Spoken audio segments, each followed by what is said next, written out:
Hello my lovely viewers, আসসালামু আলাইকুম। কেমন আছেন সবাই? আশা করছি সবাই ভালো আছেন। আলহামদুলিল্লাহ, আমিও অনেক ভালো আছি। নিপাস লেজার ডায়েরি থেকে আমি নিপা আপনাদেরকে ওয়েলকাম জানাচ্ছি আমার নতুন একটি ব্লগ দেখার জন্য। আশা করছি আজকের ব্লগটি আপনাদের খুবই ভালো লাগবে। আর দেশের বাইরে থেকে যারা আমার ব্লগটি দেখছেন, প্লিজ সবাই আমার চ্যানেলটি সাবস্ক্রাইব করে দিবেন, মানে ইউটিউব চ্যানেলটি। আর যারা পেজ থেকে দেখছেন তারা লাইক কমেন্ট শেয়ার দেবেন। আজকে রান্না করছি লাউ শাক ভাজি, পাবদা মাছ আজকে একটু অন্যরকমভাবে রান্না করব, মানে কালো জিরা ফোড়ন দিয়ে রান্না করব। আর পাতলা টমেটো ডাল থাকবে, সাথে বেগুন ভাজা থাকবে। তো আজকের লাঞ্চের মেনুতে এগুলোই আছে। আর এই যে পাবদা মাছটা আমি কালো জিরা ফোড়ন দিয়ে রান্না করছি। প্রথমে ফোড়নে কালো জিরা দিলাম। আর এই রান্নাটার জন্য আমি একটা পেস্ট তৈরি করেছি। পেস্টটা তৈরি করেছি পেঁয়াজ, রসুন, একটু আদা, টমেটো আর কাঁচামরিচ। এটা আমি ব্লেন্ড করে দেন কালো জিরা ফোড়ন দিয়ে এই যে পেস্টটা আমি দিয়ে এখন এটা আমি ভালো মতো এই মশলাটা ভালো মতো কষিয়ে নেব। কষানো হলে তারপরে এর মধ্যে হলুদ গুঁড়া, মরিচের গুঁড়া, ধনিয়ার গুঁড়া, জিরার গুঁড়া দিয়ে লবণ দিয়ে আরও ভালো মতো কষাবো। মানে এই তরকারিটার বিশেষত্ব হলো যে এই পেস্টটা দিয়ে মশলা দিয়ে ভালো মতো কষাতে হবে। আর এই তরকারিতে একটু চিনিও অ্যাড করব, তাহলে হবে কি তরকারিটা খেতে খুবই মজা লাগবে। আর এই কালো জিরা ফোড়ন দিয়ে আসলে যে কোনো তরকারি, যে মাছের তরকারি রান্না করলে কিন্তু আসলে অন্যরকম একটা স্বাদ হয়। যেমন কই মাছও কিন্তু এইভাবে কালো জিরা ফোড়ন দিয়ে রান্না করা যায়।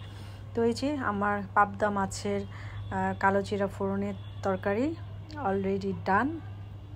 কালারটা কিন্তু খুব সুন্দর হয়েছে। আর মাছটা তো আমি ফার্স্টে ভেজে নিয়েছি, এটা আপনারা দেখেছেন। তো রান্নাবান্না করে খাওয়া দাওয়া করে চলে আসছি একটু ঘুরতে প্লাস রেস্টুরেন্টে খেতে।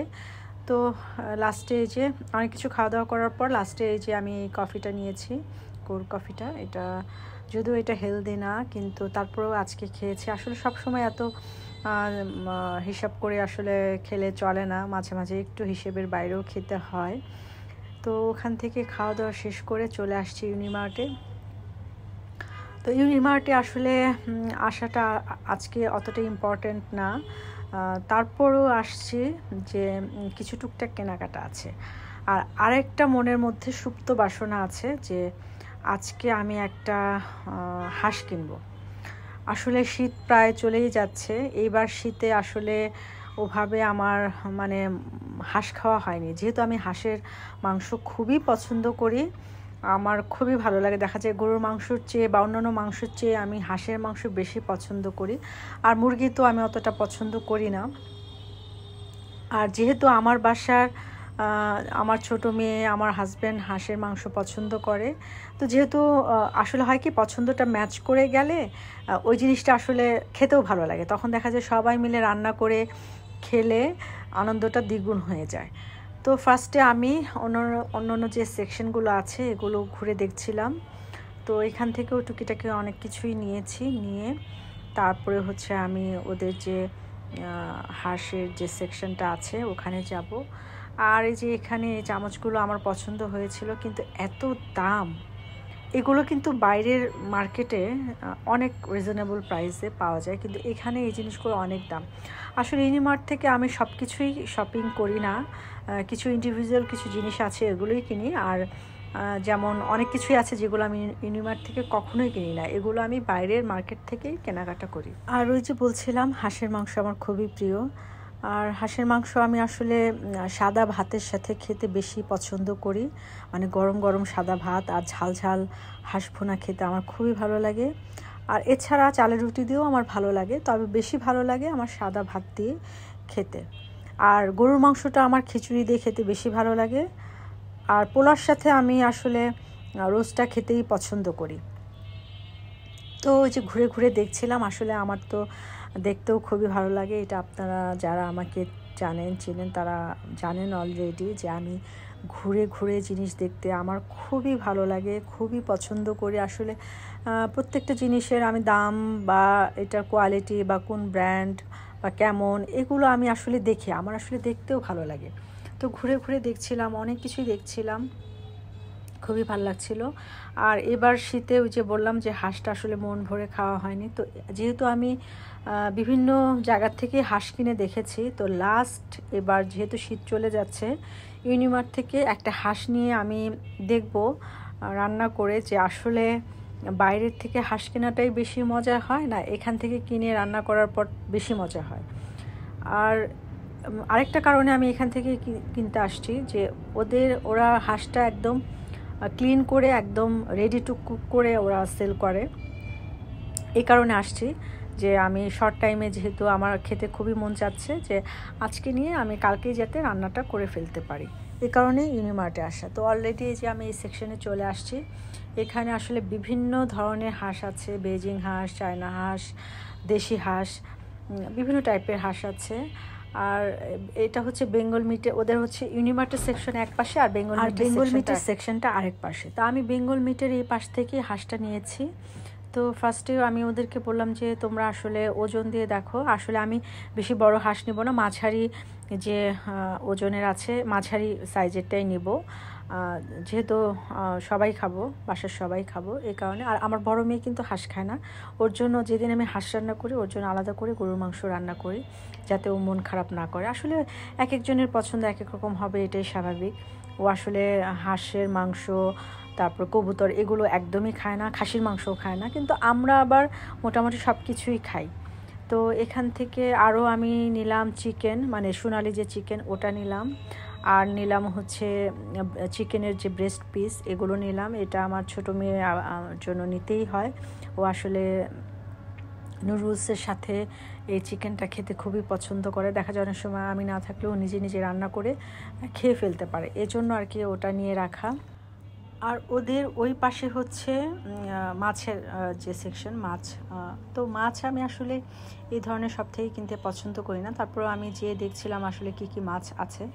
তো আমার কাছে মনে হয়েছে যে মাছের প্রাইসটা একটু বেশি, মানে বাইরের থেকে। তো মাছ তো আমি এই ধরনের সব থেকে আসলে নিই না, সেজন্য আমি মাছ নিইনি। তো এখানে যে ওয়েট করে দেখছিল হাঁস বিভিন্ন রেঞ্জের আছে, বড়গুলো একটু দাম প্রাইস বেশি, আর মিডিয়ামগুলো একটু রিজনেবল বা ছোটোগুলো। তো আমি মিডিয়াম সাইজেরটাই নিয়েছি। আর ওদের হচ্ছে যে জিনিসটা আমার ভালো লাগে যে ওরা হচ্ছে পিস করে দেয়, যে ফ্যামিলি যে রেগুলার সাইজ ওইভাবে ওরা পিস করে দেয়। তো এই কারণে আমার আসলে খুবই ভালো লাগে যে আপনি নিয়ে জাস্ট ক্লিন করে আপনি চুলায় বসিয়ে দিতে পারবেন, মানে সময় লাগবে না। তো হাঁস টাস নিয়ে এখন হচ্ছে সব কিছু নিয়ে তারপরে মোটামুটি কেনাকাটা শেষ, কিনে এখন হচ্ছে বাসায় চলে যেতে হবে। বাসার থেকে আজকে মেয়েদের ভার্সিটি ছিল না, তো ওরা বাসাতেই আছে। তো বাসার থেকে দুজনেই ফোন দিচ্ছে যে ওদের নাকি ক্ষুধা লেগে গেছে। ওই যে এর আগের ব্লগে বলেছিলাম যে ওদের সন্ধ্যার সময় প্রচণ্ড ক্ষুধা লাগে, তো ওরা বারবার আমাকে ফোন দিচ্ছে যে আম্মু ক্ষুধা লেগেছে। তো আমি বললাম যে ঠিক আছে, আমি তো আসছি, তোমরা ওয়েট করো।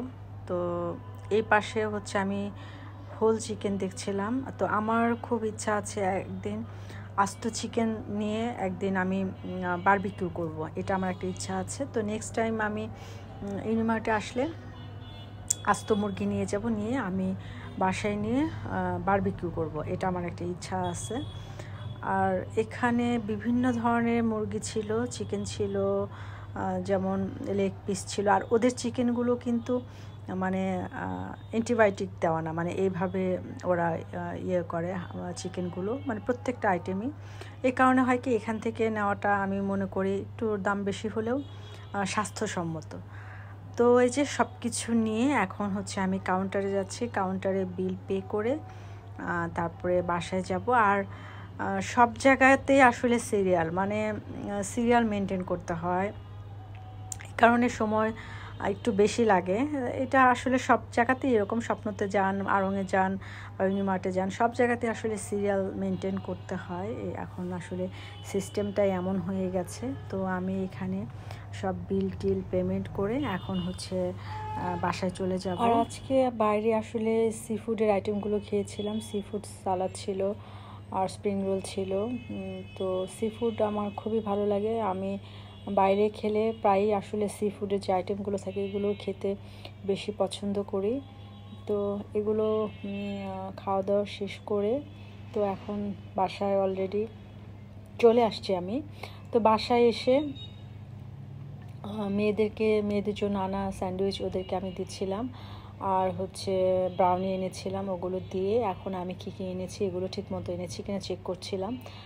তো আমি এই যে মেয়েদের জন্য ব্রাউনি এনেছি, ওরা ব্রাউনি আর স্যান্ডউইচ খেয়ে নিচ্ছে। আর আমি আজকে এনেছি ডিম এনেছি, হাঁস এনেছি, আর চিকেনের যে ব্রেস্ট পিস, মানে এগুলোই এনেছি আজকে। তো এই ছিল আজকের ব্লগ। আশা করছি আজকের ব্লগটি আপনাদের খুবই ভালো লেগেছে। আর যারা আমার ব্লগটি দেখেন প্লিজ সবাই লাইক কমেন্ট শেয়ার দিবেন।